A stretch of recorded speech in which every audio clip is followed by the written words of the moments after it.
Hey everyone, welcome to dark tales by Sonal. I hope आप सभी बहुत अच्छे होंगे।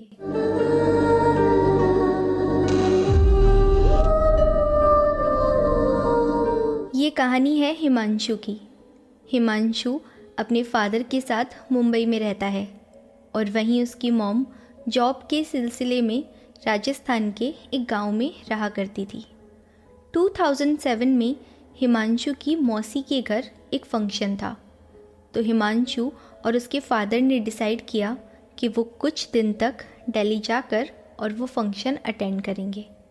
हिमांशु के फादर रेलवे में ऑफिसर थे, तो उन्हें टिकट बहुत ही जल्दी और बहुत आसानी से मिल गया। बट अनफॉर्चुनेटली हिमांशु के फादर को कुछ अर्जेंट काम आ जाता है और वो हिमांशु को अकेले ही भेजने का डिसाइड करते हैं और उनका मानना था कि जैसे ही वो फ्री होंगे वैसे ही वो भी वहाँ पहुँच जाएंगे। हालांकि जिस दिन हिमांशु को मुंबई से दिल्ली जाना था उस दिन उसके फादर काफ़ी डरे हुए थे, क्योंकि एक तो मुंबई से दिल्ली का सफ़र काफ़ी लंबा होने वाला था। मतलब एक दिन से ज़्यादा टाइम तो लगने वाला था ही। एक तो इतनी लंबी जर्नी और ऊपर से हिमांशु सिर्फ 13 साल का था। इतने सारे स्ट्रेंजर्स के बीच में एक बच्चे का इतने घंटे ट्रैवल करना हिमांशु के फादर को थोड़ा सेफ नहीं लग रहा था। हिमांशु के पापा को ये बार बार सोचकर घबराहट हो रही थी, तो उन्होंने एक बार सोचा कि वो टिकट्स कैंसिल कर दे और हिमांशु को वापस अपने साथ घर लेके जाए। लेकिन तभी उन्हें पता चलता है कि जो ट्रेन का ड्राइवर है वो उनका एक अच्छा दोस्त था, और ये जानकर और अपने उस दोस्त से बात करके उन्होंने डिसाइड किया कि अब वो हिमांशु को अकेले ही भेजने वाले हैं और अपने उस दोस्त के साथ, ताकि वो उसका बेहतर तरीके से ध्यान रख सके। और फिर ज़रूरी सामान के साथ उन्होंने हिमांशु को अपने उस दोस्त के पास बैठा दिया। अब ट्रेन प्लेटफॉर्म से निकल गई थी। अब ड्राइवर की कंपार्टमेंट में बैठना हिमांशु के लिए बहुत मज़ेदार था, और जैसा कि छोटे बच्चे करते हैं वो विंडो साइड पे खड़ा होके बाहर की ओर में लगातार झांक रहा था। ट्रेन फुल स्पीड में चल रही थी और वहीं हिमांशु बाहर के नज़ारे देखकर मज़े ले रहा था और बहुत खुश हो रहा था। अब दिन बीत चुका था और रात में गहरा अंधेरा था। तभी अचानक ट्रेन एक रेड सिग्नल पे रुकती है। ये वाकई में काफ़ी बड़ा सिग्नल था और ट्रेन ऑलरेडी 25 मिनट से वहाँ पे रुकी हुई थी। हालांकि ट्रेन जहाँ रुकी थी वो जगह बहुत ज़्यादा डरावनी नहीं थी। वहाँ बहुत सारी झुग्गियाँ बनी हुई थी, झोंपड़ियों जैसे छोटे छोटे घर तो दिख रहे थे, लेकिन घर के आसपास में बाहर में कोई नहीं दिख रहा था। एकदम पिन ड्रॉप साइलेंस जैसा माहौल था। लेकिन उसके बाद जो हुआ वो आपके होश उड़ा देगा।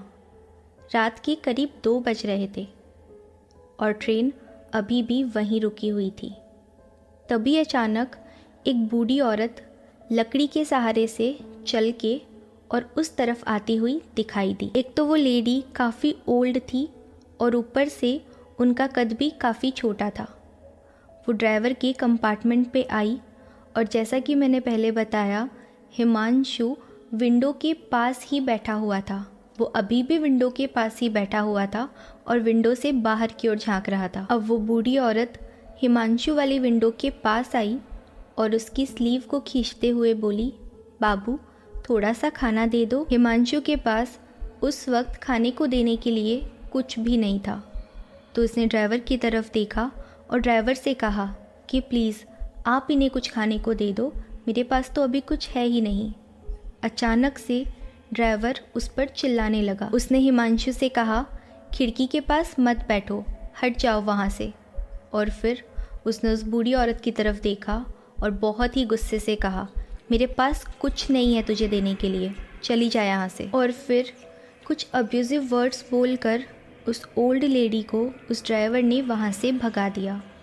और कुछ देर के बाद ट्रेन चलने लगी और उसके बाद उसने हिमांशु से कहा कि बेटा क्या तुम विंडो सीट पर बैठना चाहते हो। हिमांशु ने हाँ तो कह दिया, लेकिन फिर भी अभी भी वो उस ड्राइवर के पहले वाले बिहेवियर के बारे में सोच रहा था, जब ड्राइवर ने उसे डांट के कहा था कि विंडो से हट जाओ, वहाँ मत बैठो।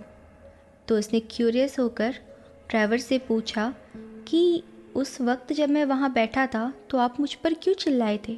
आपने क्यों मुझे वहाँ से हटने के लिए कहा था? और फिर ड्राइवर ने उसे सब समझाया और ये सब कुछ सुनकर वो दिल्ली की इस पूरी जर्नी में विंडो सीट के पास एक बार भी जाकर नहीं बैठा। और ड्राइवर ने उससे कहा कि एक बार विंडो के बाहर देखे और ये बताए कि विंडो से ज़मीन का कितना डिस्टेंस है। और फिर ड्राइवर ने आगे कहा कि इस ज़मीन से विंडो तक का डिस्टेंस है 11 फीट। तो फिर सोचो कि कोई इंसान, और वो भी एक छोटे कद की एक बूढ़ी महिला, 11 फीट तक ऊपर आकर उससे खाना कैसे मांग सकती है। और इससे हिमांशु को ये तो समझ आ गया था कि वो औरत कोई जीवित इंसान तो बिल्कुल नहीं है।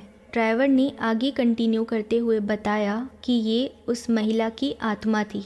वो महिला बहुत गरीब थी और कुछ पैसे या खाना मांगती थी। जब भी वहाँ से गुजरने वाली ट्रेन को सिग्नल पे रुकना पड़ता था, वो पास में आती और आकर लोगों से कुछ खाने को मांगने लगती। लेकिन 2 साल पहले उस लेडी की रेल दुर्घटना में मौत हो गई। जब वो रेलवे ट्रैक को क्रॉस कर रही थी, वो गिर गई और इससे पहले कि वो उठने के लिए खुद को संभाल पाती, उसके टुकड़े टुकड़े हो गए। उन्होंने कहा कि वो बुरी नहीं है, वो नुकसान नहीं पहुंचाती, लेकिन अगर एक बार आप उसे खाने के लिए कुछ दे देते हैं तो वो आपके पीछे चली आती है।